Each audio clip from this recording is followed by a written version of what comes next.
एक बार राजा विक्रमादित्य ने एक महाभोज का आयोजन किया। उस भोज में असंख्य विद्वान, ब्राह्मण, व्यापारी तथा दरबारी आमंत्रित थे। भोज के मध्य में इस बात पर चर्चा चली कि संसार में सबसे बड़ा दानी कौन है। सभी ने एक स्वर से विक्रमादित्य को दुनिया का सर्वश्रेष्ठ दानवीर घोषित किया। राजा विक्रमादित्य लोगों के भाव देख रहे थे। तभी उनकी नजर एक ब्राह्मण पर पड़ी जो अपनी राय नहीं दे रहा था, लेकिन उसके चेहरे के भाव से स्पष्ट प्रतीत होता था कि वह सभी लोगों के विचार से सहमत नहीं है। विक्रम ने उससे उसकी चुप्पी का मतलब पूछा तो वह डरते हुए बोला कि सबसे अलग राय देने पर कौन उसकी बात सुनेगा।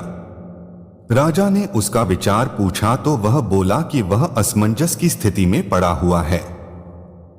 अगर वह सच नहीं बताता तो उसे झूठ का पाप लगता है और सच बोलने की स्थिति में उसे डर है कि राजा का कोपभाजन बनना पड़ेगा। अब विक्रम की जिज्ञासा और बढ़ गई। उन्होंने उसकी स्पष्टवादिता की भूरी भूरी प्रशंसा की तथा उसे निर्भय होकर अपनी बात कहने को कहा। तब उसने कहा कि महाराज विक्रमादित्य बहुत बड़े दानी हैं, यह बात सत्य है, पर इस भूलोक पर सबसे बड़े दानी नहीं। यह सुनते ही सब चौंके। सबने विस्मित होकर पूछा, क्या ऐसा हो सकता है? उस पर उस ब्राह्मण ने कहा कि समुद्र पार एक राज्य है जहां का राजा कीर्तिध्वज जब तक 1,00,000 स्वर्ण मुद्राएं प्रतिदिन दान नहीं करता तब तक अन्नजल भी ग्रहण नहीं करता है। अगर यह बात असत्य प्रमाणित होती है तो वह ब्राह्मण कोई भी दंड पाने को तैयार था। राजा के विशाल भोज कक्ष में निस्तब्धता छा गई। ब्राह्मण ने बताया कि कीर्तिध्वज के राज्य में वह कई दिनों तक रहा और प्रतिदिन स्वर्ण मुद्रा लेने गया। सचमुच ही कीर्तिध्वज 1,00,000 स्वर्ण मुद्राएं दान करके ही भोजन ग्रहण करता है। यही कारण है कि भोज में उपस्थित सारे लोगों की हां में हां उसने नहीं मिलाई। राजा विक्रमादित्य ब्राह्मण की स्पष्टवादिता से प्रसन्न हो गए और उन्होंने उसे पारितोषिक देकर सादर विदा किया। ब्राह्मण के जाने के बाद राजा विक्रमादित्य ने साधारण वेश धरा और दोनों बेतालों का स्मरण किया। जब दोनों बेताल उपस्थित हुए तो उन्होंने उन्हें समुद्र पार राजा कीर्तिध्वज के राज्य में पहुंचा देने को कहा। बेतालों ने पलक झपकते ही उन्हें वहां पहुंचा दिया। कीर्तिध्वज के महल के द्वार पर पहुंचने पर उन्होंने अपना परिचय उज्जैनी नगर के एक साधारण नागरिक के रूप में दिया तथा कीर्तिध्वज से मिलने की इच्छा जताई। कुछ समय बाद जब वे कीर्तिध्वज के सामने उपस्थित हुए तो उन्होंने उसके यहाँ नौकरी की मांग की। कीर्तिध्वज ने जब पूछा कि वे कौन सा काम कर सकते हैं तो उन्होंने कहा, जो कोई नहीं कर सकता वह काम वे कर दिखाएंगे। राजा कीर्तिध्वज को उनका जवाब पसंद आया और विक्रमादित्य को उसके यहाँ नौकरी मिल गई।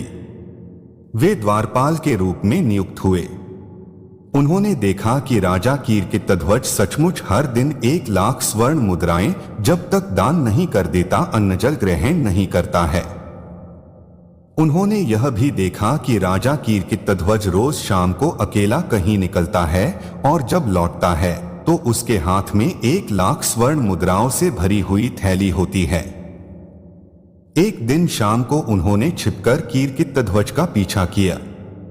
उन्होंने देखा कि राजा कीर्तिध्वज समुद्र में स्नान करके एक मंदिर में जाता है और एक प्रतिमा की पूजा अर्चना करके खौलते तेल के कड़ाह में कूद जाता है। जब उसका शरीर जल भुन जाता है तो कुछ जोगनियां आकर उसका जलाभुना शरीर कड़ाह से निकालकर नोच नोच कर खाती हैं और तृप्त होकर चली जाती हैं। जोगनियों के जाने के बाद प्रतिमा की देवी प्रकट होती है और अमृत की बूंदें डालकर कीर्तिध्वज को जीवित करती हैं। अपने हाथों से 1,00,000 स्वर्ण मुद्राएं कीर्तिध्वज की झोली में डाल देती हैं और कीर्तिध्वज खुश होकर महल लौट जाता है।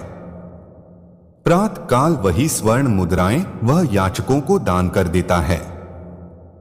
विक्रम की समझ में उसके नित्य 1,00,000 स्वर्ण मुद्राएं दान करने का रहस्य आ गया।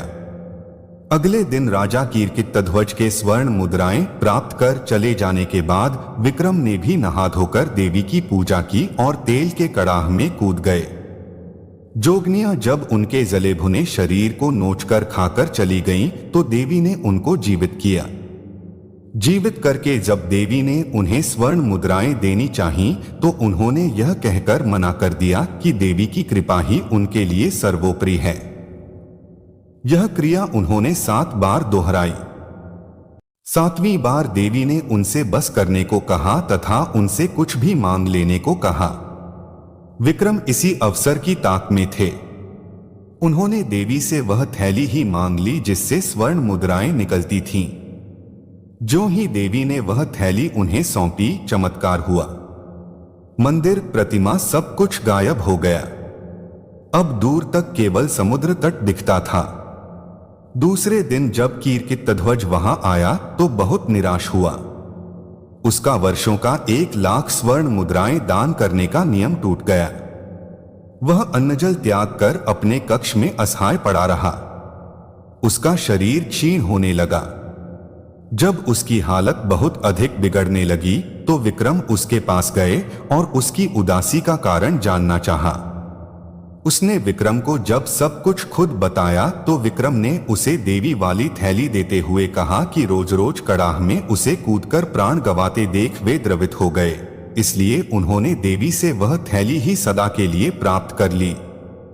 वह थैली राजा कीर्तिध्वज को देकर उन्होंने उस वचन की भी रक्षा कर ली जो देकर उन्हें कीर्तिध्वज के दरबार में नौकरी मिली थी। उन्होंने सचमुच वही काम कर दिखाया जो कोई भी नहीं कर सकता है।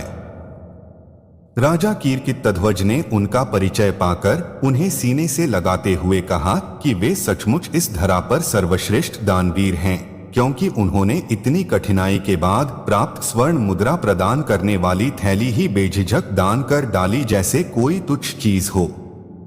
यदि आप हमें सब्सक्राइब नहीं कर रहे हैं तो शायद आप बेहतरीन चीजें छोड़ रहे हैं, इसलिए चैनल को अभी सब्सक्राइब करें।